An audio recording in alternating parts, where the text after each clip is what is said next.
Audio Jungle.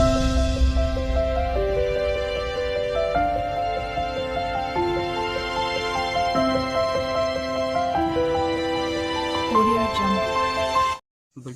Unique coaching centre में आपका स्वागत है। आज हमें कुछ ऑब्जेक्टिव क्वेश्चन लेने हैं जो आपके सामने है। पहला क्वेश्चन है,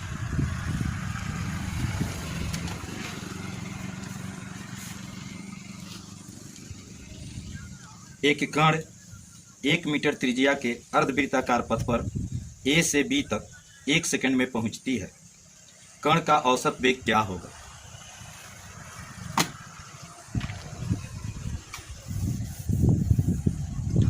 एक कण है जो 1 मीटर त्रिज्या के वृत्ताकार पथ पर चल रही है। 1 मीटर वह ए से बी तक 1 सेकंड में पहुंचे। 1 सेकंड। तो देखते हैं, पिंड का विस्थापन देखा जाए कहां से कहां तक हुआ है।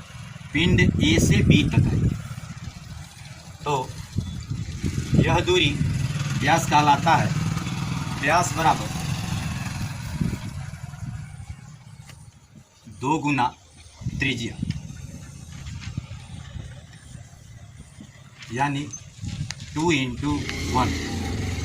= 2 मीटर। अब इस विस्थापन के लिए लगा समय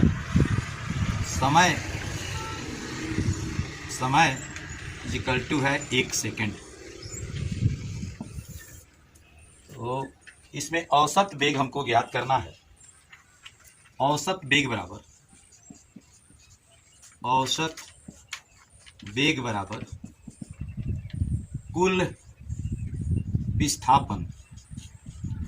विस्थापन बटा लगा कुल समय बटा विस्थापन में लगा कुल समय। तो देखते हैं, कुल विस्थापन हुआ है O से A और O से B, अर्थात 1 मीटर और 1 मीटर, कुल दूरी मिलकर के हुआ है 2 मीटर और समय लगा है 1 सेकंड। 2 में 1 का डिवाइड करेंगे तो आएगा 2 मीटर प्रति सेकंड। यही हमारा आंसर होगा। तो आंसर मिलाते हैं, हमारा ऑप्शन चेक करते हैं। ऑप्शन है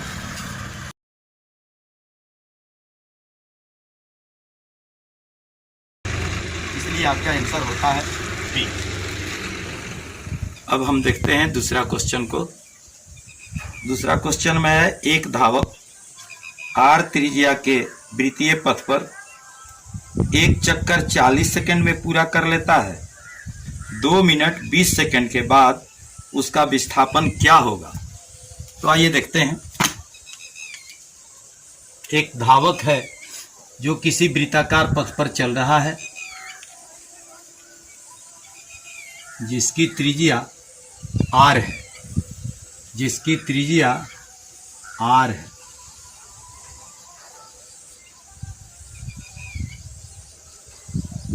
तो इसकी त्रिज्या हो गई r, ये है केंद्र और यह भी हो जाएगा r। इस तरह से यह बिंदु A से धावक दौड़ना शुरू किया और 40 सेकंड में दौड़ करके यह एक चक्कर पूरा कर लेता है। पुनः दूसरा चक्कर भी 40 सेकंड में पूरा करता है। तीसरा चक्कर भी अगेन यह 40 सेकंड में पूरा कर लेता है। इसलिए 3 चक्कर पूरा करने में इसको 120 मिनट का समय लगता है, 120 सेकंड का समय लगता है। सॉरी, अभी भी इसके पास 20 सेकंड का समय बच गया, तो वह इस 20 सेकंड में आधा चक्कर पूरा करेगा, अर्थात वह A से लेकर के B तक पहुंचेगा। इसको काट दें। कुल समय कितना दे रहा है? कुल समय कुल समय प्रश्न के अनुसार है 2 मिनट 20 सेकंड, अर्थात 2 इंटू 60, अगर सेकंड में बदल दें तो 2 इंटू 60 है, प्लस और है 20, यानी 120 प्लस अगेन है 20, कुल मिलकर के हो जाता है 140 सेकेंड। 140 सेकेंड, जबकि एक चक्कर पूरा करने में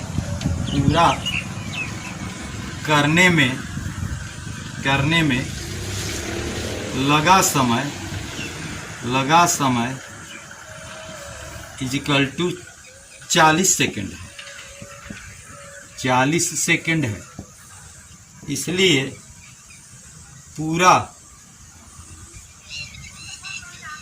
इसलिए चक्करों की संख्या चक्करों की कुल संख्या बराबर कुल समय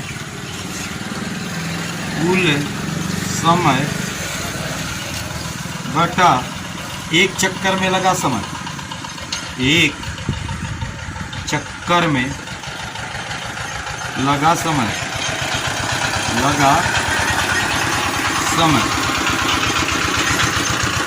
कुल समय है 140 सेकेंड, जबकि एक चक्कर में लगा समय है ओनली 40 सेकेंड। 0 to 0 कैंसिल हो जाएगा और फिर अगेन हम कटा रहे हैं तो 2 दूनी क्या 4 और 7 दूना 14, यानी 3.5 चक्कर। 3.5 चक्कर का अर्थ है 3 चक्कर और पुनः आधा चक्कर, अर्थात यह दावक ए से लेकर बी तक पहुंचेगा। इसलिए कुल विस्थापन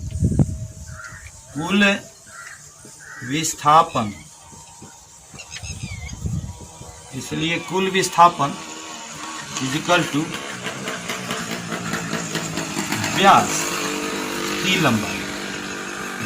की लंबाई, और व्यास इक्वल टू होता है 2 इंटू त्रिज्या, अर्थात 2 into are is equal to 2r। यही आपका। अब आते हैं ऑप्शन चेक करते हैं। ऑप्शन में दिया हुआ है पहला ए,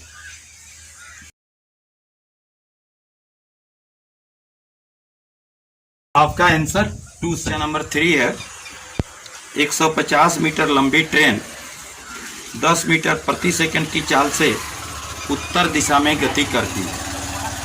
एक तोता 5 मीटर प्रति सेकंड की चाल से ट्रेन के समानांतर दक्षिण दिशा में उड़ रहा है। तोते द्वारा ट्रेन को पार करने में लगा समय ज्ञात करें। तो एक ट्रेन है जो किस दिशा से किस दिशा में चल रहा है। एक ट्रेन है जो उत्तर दिशा में गति कर रही है।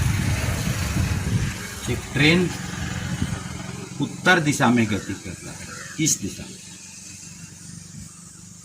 VT उत्तर दिशा में गति कर रहा है। इसका चाल है, वेग है 10 मीटर प्रति सेकंड।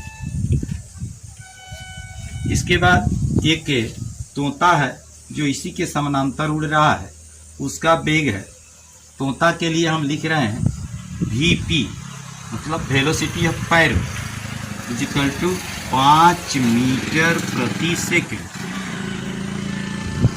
दोनों वेग एक दूसरे के विपरीत दिशा में है, अर्थात कुल वेग होगा 10 और प्लस 5 15 मीटर प्रति सेकंड।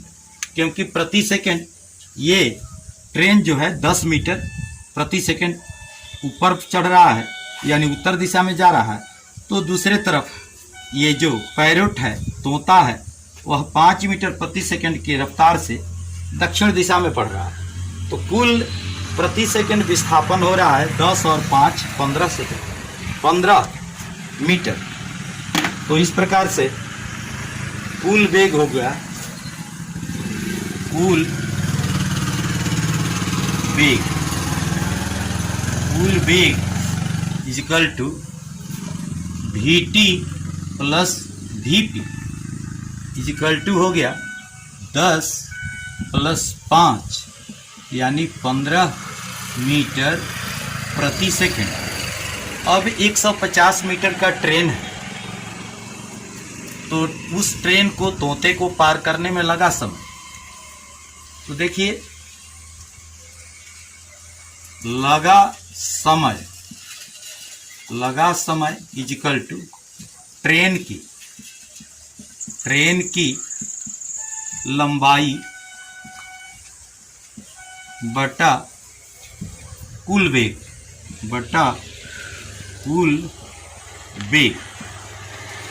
सूत्र वही चूंकि होता है समय बराबर दूरी बटा चाल, उसी हिसाब से यह मिल रहा है समय बराबर ट्रेन की लंबाई बटा कुल वेग। तो रखते हैं मान, ट्रेन की लंबाई है आपको 150 मीटर और समय कुल वेग है 15 मीटर। इससे इसको कटा दें तो 10 टाइम में अर्थात 10 सेकेंड, इसका आंसर होगा 10 सेकेंड। आंसर हम मिलाते हैं ऑप्शन ए में दे रहा है 12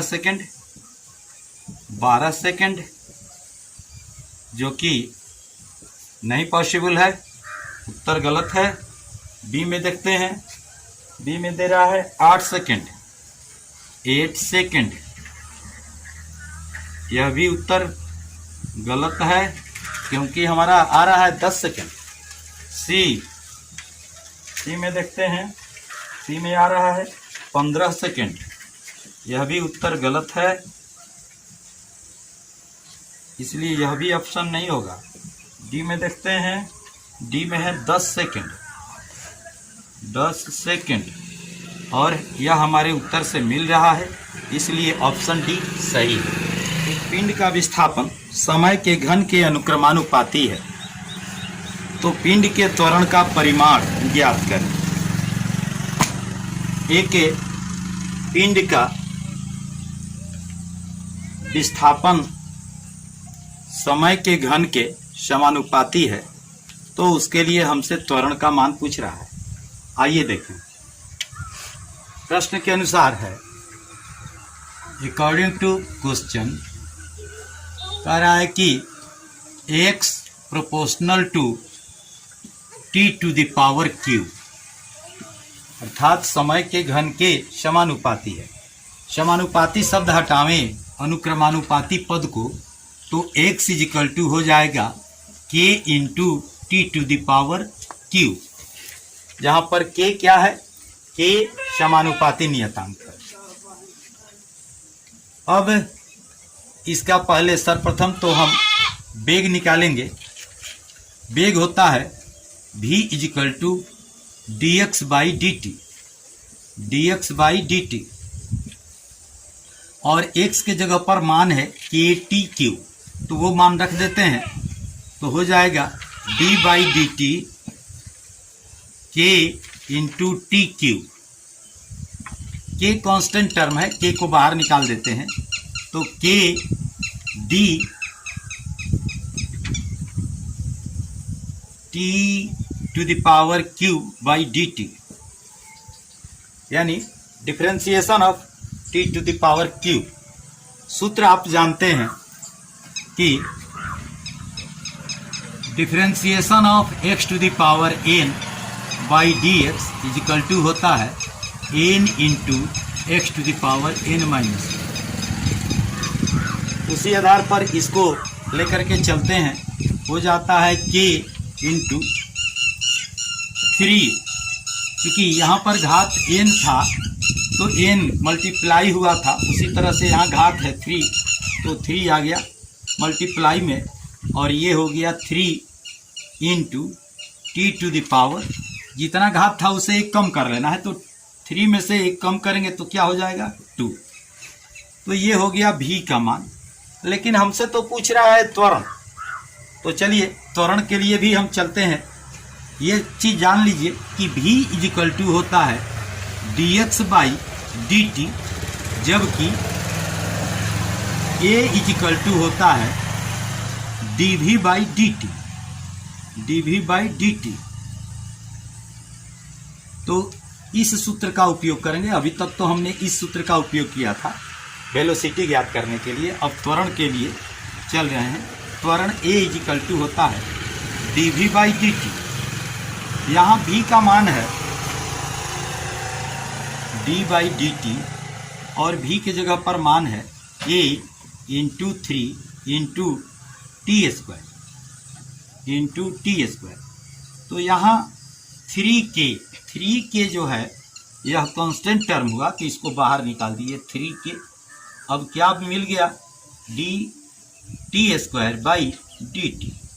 पुनः उसी सूत्र पर तोड़ते हैं, इस सूत्र पर।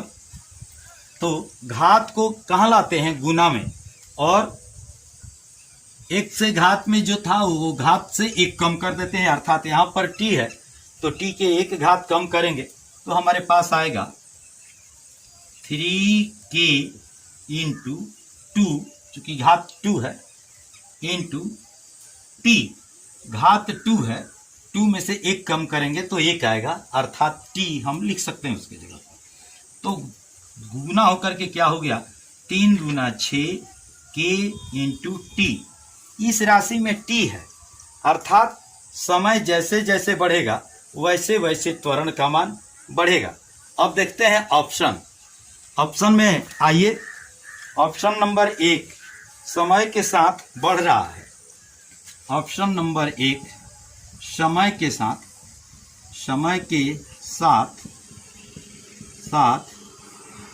बढ़ता है। क्या बढ़ता है, त्वरण बढ़ता है। तो ये ऑप्शन सही जा रहा है। बी में देखिए क्या लिख रहा है, बी में लिख रहा है कि समय के साथ घट रहा है। समय के साथ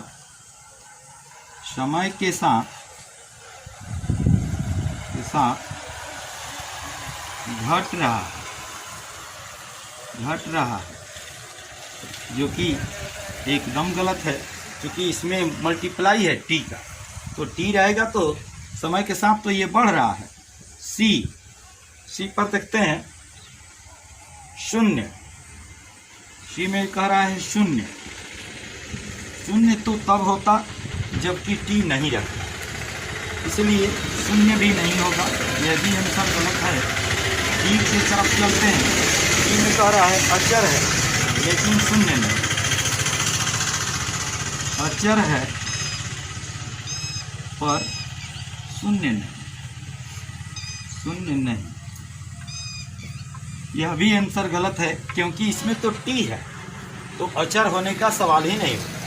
इसलिए आपका उत्तर ए सही है, समय के साथ बढ़ता है। और अब है 5। क्वेश्चन नंबर 5 में दे रहा है 40 मीटर प्रति घंटे की चाल से गतिमान एक कार ब्रेक लगाने पर 2 मीटर की दूरी चलकर रुक जाती है। यदि वही कार 80 किलोमीटर प्रति घंटा के चाल से गतिमान हो तो ब्रेक लगाने पर न्यूनतम कितनी दूरी तय करेगी। देखते हैं इसको। कार की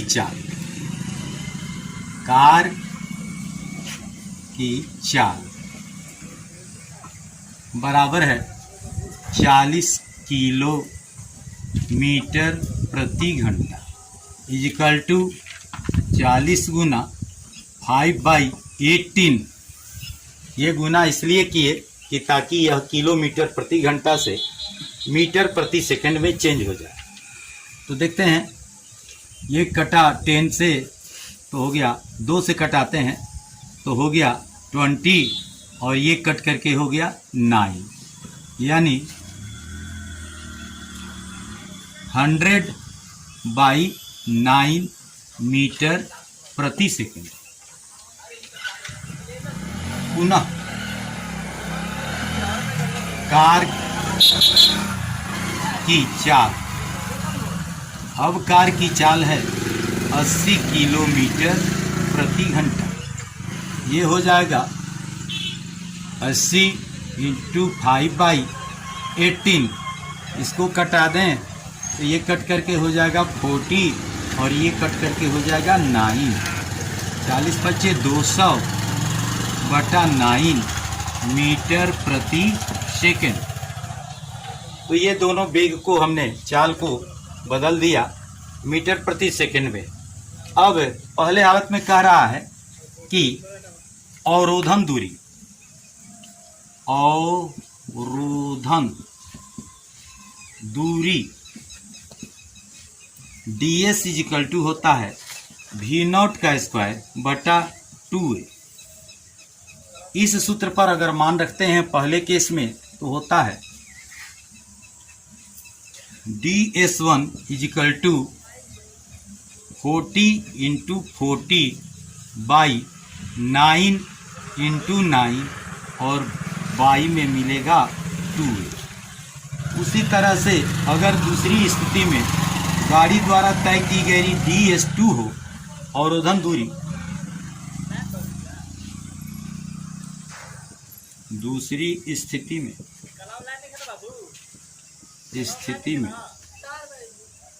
ds2 is equal to 80 into 80/9 into 9 into 2a।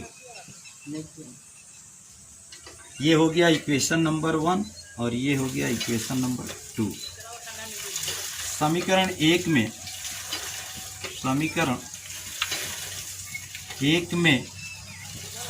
2 से भाग देने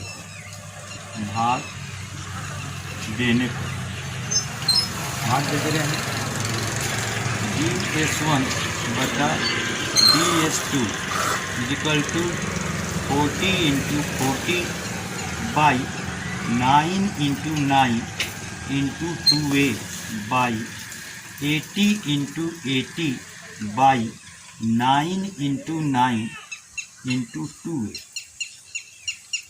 ये देखा जाए ds1 का मान पहले ही बता रहा है कि 2 मीटर है, अर्थात यहाँ लिख देते हैं 2 मीटर बाई ds2 जो हमें फाइंड आउट करना है, निकालना है। तो देखते हैं ये पूरा पद इस पूरे पद के साथ कट रहा है तो मिलता क्या है 40 इंटू 40/80 इंटू 80। 0 से 0 कैंसिल, 0 से 0 कैंसिल, 4 दूना 8, 4 दूना 8। इस प्रकार से मिलता है 2/ds2 is equal to 1/4। Cross multiplication करें तो ds2 इजिकल टू 4 दूना 8 मीटर, अर्थात आंसर हमारा हुआ 8 मीटर प्रति सेकंड। 8 मीटर, केवल गाड़ी 8 मीटर चल करके रुक जाएगी। अब ऑप्शन की ओर चलते हैं, देखते हैं ऑप्शन क्या है। ऑप्शन कह रहा है कि 8 मीटर, ए में कह रहा है 8 मीटर जो कि पूर्णतः सही है। बी में देखते हैं क्या लिख रहा है। बी में दे रहा है 6 मीटर, 6 मीटर जो कि गलत है। सी में दे रहा है 4 मीटर, 4 मीटर, ये भी गलत है। डी में दे रहा है 2 मीटर, 2 मीटर, यह भी गलत। इस प्रकार से आपका आंसर होता है ए। अब देखते हैं क्वेश्चन नंबर 6 को। एक कण की स्थिति x समय t के साथ निम्न समीकरण के अनुसार बदलती है। समीकरण दे रखा है कि x इजिकल टू a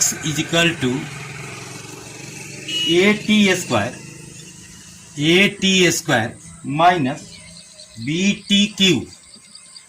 तो पूछ रहा है कि कण का त्वरण t के किस मान पर शून्य होगा। कण का त्वरण t के किस मान पर शून्य होगा। आपका दे रखा है x, अर्थात विस्थापन को बता रहा है। विस्थापन से पहले त्वरण तक पहुंचना है आपको, तो पहले हम इसको वेग के रूप में चेंज करेंगे, तब फिर अंत में त्वरण के रूप में चेंज करेंगे। तो लिखते हैं v is equal to dx by dt, और x का मान कितना दे रखा है, d by dt at square minus bt cube. इन दोनों को अलग अलग कर देते हैं, गुना कर देते हैं डिफरेंशिएशन को, d at स्क्वायर बटा dt minus d bt cube बटा dt। अब इसमें जो कांस्टेंट टर्म है उसको बाहर ले लेते हैं। तो a कांस्टेंट टर्म है, a को बाहर कर लिए, a d t स्क्वायर बटा dt। उसी प्रकार से b को बाहर कर दिए, कांस्टेंट टर्म है, d t cube by dt। सूत्र आप पहले से जानते हो कि dx to the power n by dt is equal to n into x to the power n minus 1। उसी सूत्र पर तोड़ रहे हैं इसको। यहां होगा dx to the power n by dx is equal to n into x to the power n minus 1। लेते हैं यहां a इंटू सूत्र के अनुसार n की जगह पर यहां क्या है, 2 इंटू t का घात 2 है, 2 में से 1 घटाएंगे तो 1 मिलेगा, अर्थात t हो जाएगा। उसी तरह से इसको b into 3 into t square, चूंकि 3 में से 1 घटाएंगे तो 2 हो जाएगा। तो इस प्रकार से आपका भी आ चुका है। अब हम त्वरण में बदल रहे हैं, क्योंकि a बराबर होता है dv बाई dt और v का मान आपका इतना है, तो हम लिख देते हैं 2a, गुना करके लिख दिए 2at minus 3b T square. इसको अलग अलग कर देते हैं, d by d T 2at minus d by d T 3b T square. अब इसका डिफरेंशिएशन हो जाएगा 2a, क्योंकि कांस्टेंट टर्म में बाहर निकाल दिए, dt by d T minus 3b बाहर निकाल दिए, d into t square by d T. इसे तोड़ते हैं, क्या मिलता है, dt by d T cut करके 1 हो जाएगा, तो यहां हो गया 2a माइनस 3b, और फिर यह उसी सूत्र पर टूटेगा, तो n के जगह पर है 2 इंटू t का पावर 2 में से 1 घटाएंगे तो t मिलेगा। तो इस प्रकार से हमारा त्वरण आ गया a is equal to 2a minus 3 दूना 6 6b t। अब प्रश्न कर रहा है कि किस समय पर त्वरण का मान 0 होगा। तो देखते हैं, त्वरण का मान 0 होना चाहिए, अर्थात इसका मान 0 होना चाहिए। अकॉर्डिंग टू आवर क्वेश्चन है कि 2a minus 6b t is equal to 0। इसको ले जाते हैं दाहिने पक्ष में, तो minus 6b t is equal to minus 2a, minus minus cancel हो गया, इसलिए t is equal to 2a by 6b। ये कटा देते हैं, 3 दूना 6, अर्थात t is equal to a by 3b, और यही आपका आंसर होगा। अब देखते हैं, ऑप्शन चेक करते हैं। ऑप्शन में a में क्या दे रहा है, a में देखें, a में दे रहा है 2a by 3b, 2a by 3b, जो आंसर गलत है। b में देखते हैं, b में दे रहा है a बाई b, ये भी गलत है, a बाई b ये भी गलत है। c में चेक करते हैं, c में दे रहा है a by 3b, a by 3b, और यही ऑप्शन आपका सही है। डी में देखते हैं क्या दे रखा है, शून्य, यह भी गलत है, शून्य, क्योंकि शून्य तो नहीं आ रहा, इसलिए ये भी आंसर गलत है।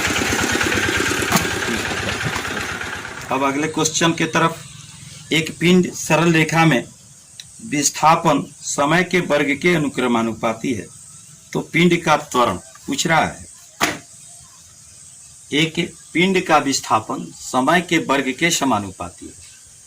क्वेश्चन नंबर है 7। क्वेश्चन नंबर 7 कह रहा है कि पिंड का विस्थापन समय के वर्ग के समानुपाती है, अर्थात टी स्क्वायर के।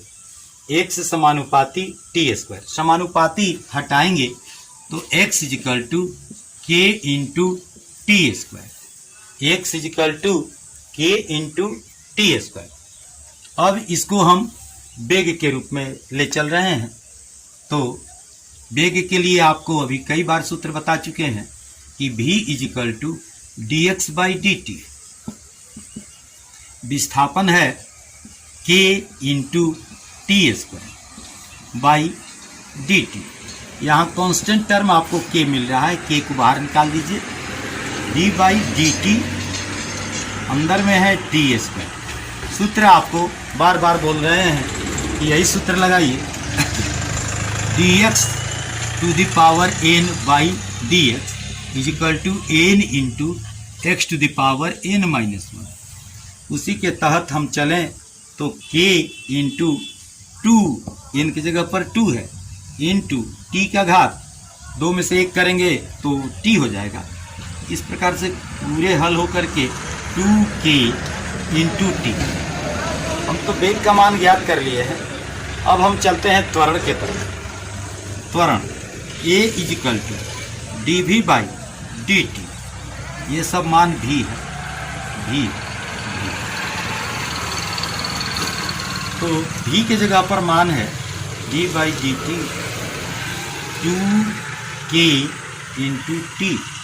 2k कॉन्स्टेंट टर्म है, बाहर निकाल देते हैं, 2k d by d T by d t, और ये मान कट करके क्या हो जाएगा, 1 हो जाएगा। तो 2 इंटू 1 बराबर 2k। अब देखते हैं ऑप्शन क्या दे रखा है, ऑप्शन की तरफ चलते हैं। ऑप्शन में देखिए ए में क्या है, ए में कह रहा है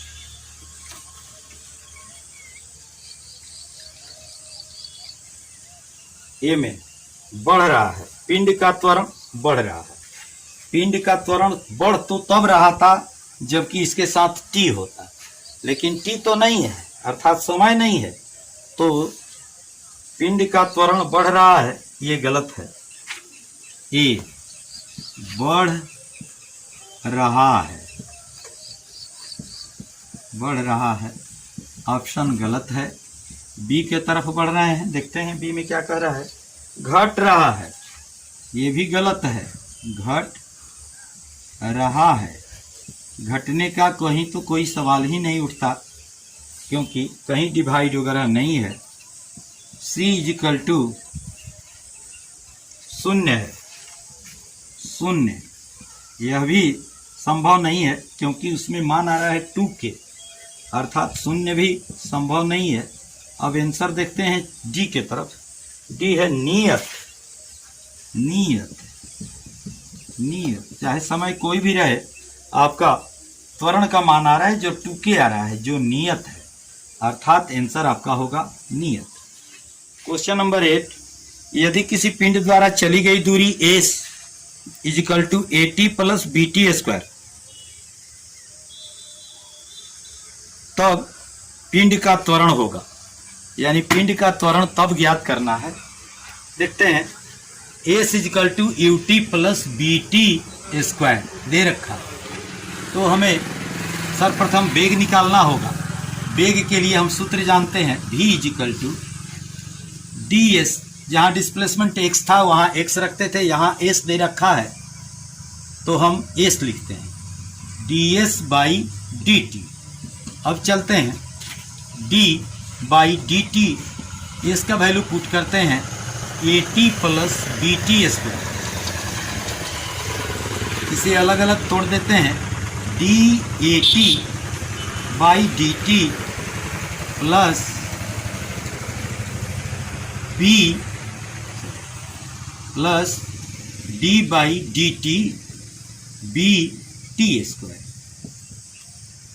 यहाँ देखते हैं कांस्टेंट टर्म है ए को बाहर निकाल दिए तो DT by DT plus B constant term है बाहर निकाल दिए D बाई DT और यहाँ है T स्क्वायर।